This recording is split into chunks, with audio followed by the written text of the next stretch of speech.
up, man? Travis, what's going on, buddy? How are you? Good. How are you? I'm good, man. I appreciate taking time to chat with me as always. Yeah, man. John forgot to mention it to me, so I was like, I didn't know what was going on. I was like, what? What's funny is I almost texted you like an hour ago and sent you a reminder, but I was like, I'll just call him. I should have trusted my instincts. Oh, yeah. Especially with John. No, I'm just kidding. He's a good dude. So how's everything, Travis? Obviously, fight's just around the corner, man. I'm sure you're ready to get back in action. Yeah, man. I'm ready. So it's everything's going well. I mean, it's hard not to give you a typical answer. You know what I mean? Where, hey, man, we've had a long camp and it's gone well, and I'm healthy, and we've been busting ass and getting ready for it. So it's going to be a good fight, man. Yeah, I look forward to it. Before we talk about the fight stuff, let me first say congratulations on the engagement, by the way. I didn't get a chance to tell you that. Yeah, thanks, man. So it's going to be a good time. Yeah, is that tough to deal with that while you're in the middle of a fight camp, or did it kind of add to the excitement of getting ready to get back in the octagon again? Nah, man, that's life. You know what I mean? Like there's a difference between fighting and then life, and I can deal with like necessary stuff, and it's the unnecessary drama and BS that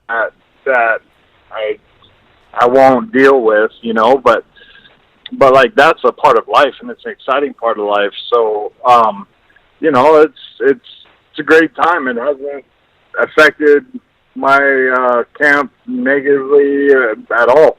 You know what I mean? So any added attention, I don't really feel like it's given any added attention or anything like that to me. I mean, it's like I said, it's that's life. You know what I mean? That's the steps in life. So I'm excited about it, and if it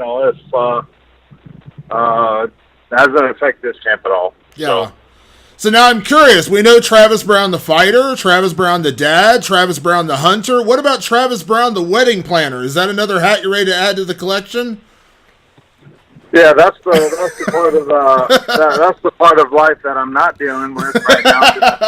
You know what I mean? And so after the camp, I'll have after the fight, I'll have some stuff to attend to. But for right now, it's just 100% focused on my fight. Everything else, just kind of goes to the wayside. When you're getting ready to fight somebody. Yeah, absolutely. So now with that said, Travis, we talked before your last fight. I know it ended up being a tough loss to Derek Lewis, but it was a hell of a good fight. And I know there were definitely some moments you had in there. Anytime you deal with the loss, obviously you gotta, come away with the good and the bad. But what was it? What was the biggest thing you took away from that fight as you go into this next one? What the mistake I made. For me, you can look at the good stuff, but for me, I take it as a learning situation, and I learned a lot on what not to do. I felt like I gave that fight by making a simple mistake. The first round is exactly how we wanted it. The second round for the most part, until I made the mistake and just tripped myself up a little bit. But it's just it's a learning curve. It's time to sit down and make adjustments and not make the same mistake again. Yeah, I know every loss is terrible. No one wants to deal with a loss, but when because I know you made the comment after his fight, that he had with Mark Hunt that you were looking for a rematch. Has there ever been a fight that you've wanted as badly in a rematch as you would like to get back in there with Derek Lewis after everything that he said and everything that was done? Is that a rematch that you definitely would say you're gunning for at some point down the road? No, I mean, he quit. You know what I mean? So, he quits, and he quit, and he's not in the sport anymore. So, for anything, he's a part of the past. So, if situations change, then maybe that'll come up. But he's not a part of the scene anymore. So,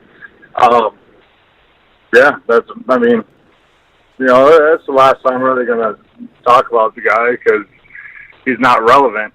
So. Yeah, I think he said yesterday he was gonna fight again, but who knows? Like I said, that's who knows when you throw out that retirement word, it gets kind of sketchy. So who knows what'll happen? Obviously, you've got bigger things ahead than dealing with Derek Lewis, I'm sure. Yeah, exactly. I mean, it is what it is, and like I said, once he's relevant again and part of the MMA scene, then. Maybe that'll be a situation for me to focus on. But as of right now, I have my hands full with Alexei Olenek, and that guy demands all of my attention and all of my focus. He's a warrior, man. He's been around. He's fought some of the best, and he's beat some of the best. So, he has my full attention. Yeah.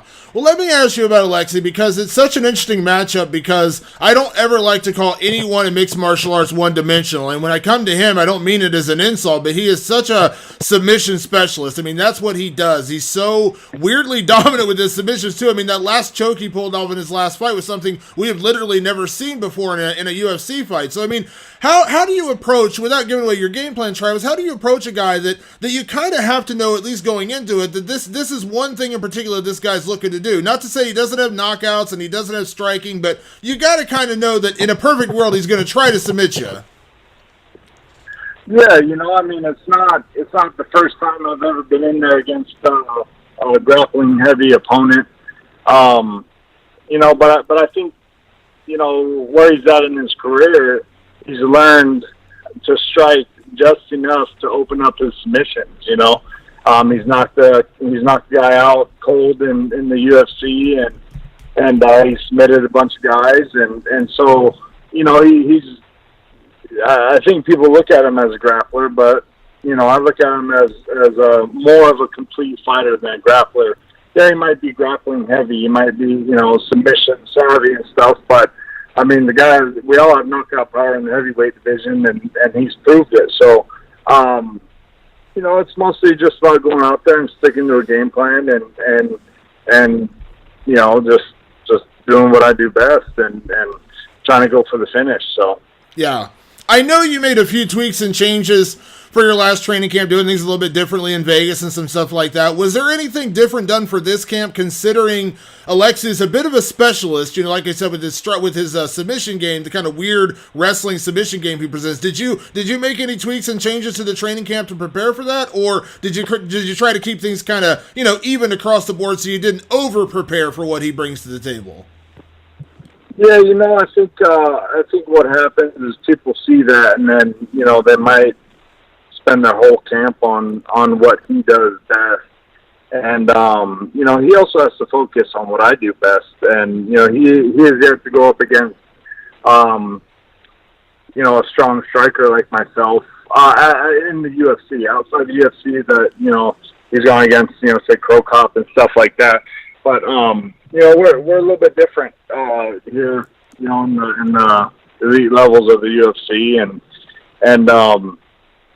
he also has to focus on my strengths and as much as I have to give attention to his, we have to kind of trade that back and forth. So, we've definitely done submission, defense and grappling and stuff like that, and we've picked it up quite a bit. But same thing that when I fought Gabriel Gonzaga or Fabricio Verdum and stuff like that, we just prepared for it. You know what I mean? We got ready for it, and we feel pretty confident in what we have planned.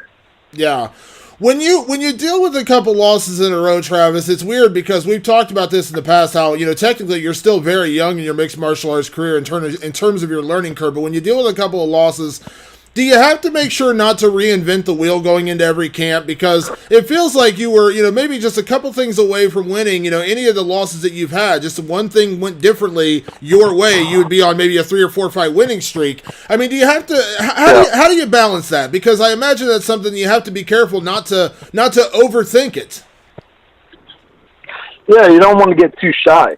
You don't want to come out there and start like changing how you normally fight, and then it opens up things not be used to, and just different situations like that. So we've made adjustments, just like any athlete should when they're coming off of a loss. But we're also we're making sure that we're sticking to those adjustments. So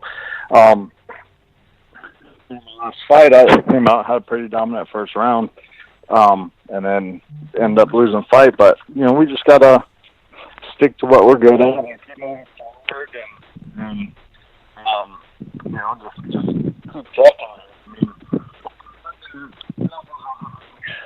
Discouraged. I'm going to keep going out there to prove myself as an athlete and go out there and, push the fights and try to get the win. So, that's what you can do.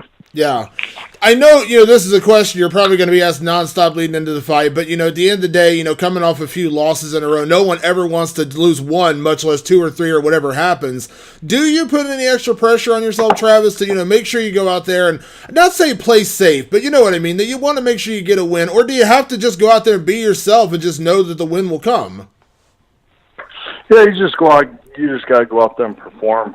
So, that's all you got to do. You can't overthink it, like what you're saying earlier, and you just got to get to work. So, yeah. it's tough though. It's like, but because, human nature, you start like worrying about stuff or whatever. People think you might start overthinking it, this and that. And,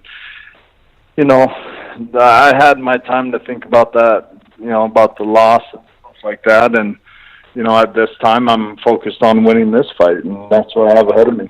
Yeah.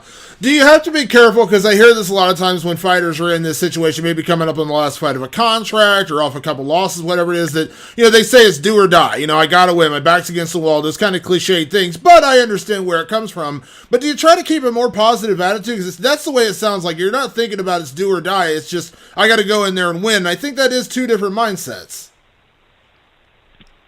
Yeah, I mean, I hate to keep repeating myself, but, you just got to, like I said, you got to go in there and you got to perform, because none of that other stuff happens unless you go out there and you win a fight, right? But you can only focus on what will make the difference. I can't focus on my last fight. I can't focus on any future fights. I got to focus on the fight that I have right now and come out with a win. And that's what I'm doing. You know what I mean? I'm not worried about what happened in the past. I'm not worried about, what's going to happen in the future. So, this fight has my full attention. Yeah.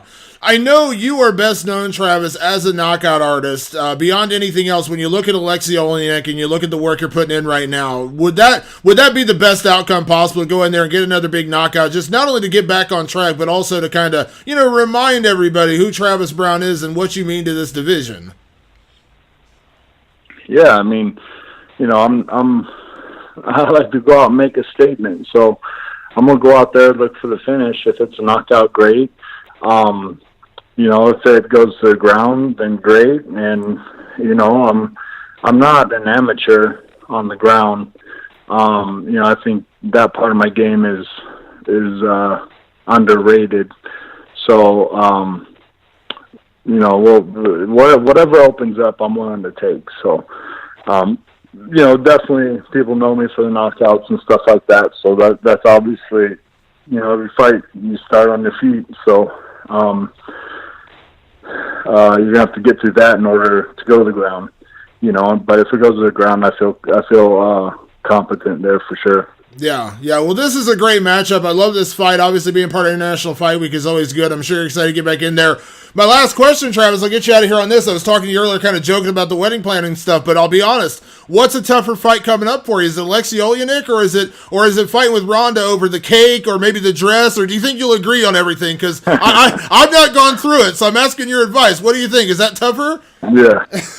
No, we're compatible in just in every way. You know what I mean? So, I think for the first time in my life, it really is a perfect mix of give and take. And we're completely happy with it. So, all I have really focused on is this fight, and that's the only fight that I have right now in my life. So. Well, Travis, again, congratulations on the wedding coming up, man. I couldn't be happier for you. Thank you so much for taking the time, as always. Safe training, safe travels to Vegas, man. I look forward to seeing you back in action a little over a week away. Thanks, man. Appreciate it. All right, talk to you soon. You too. All right. Bye-bye. Bye.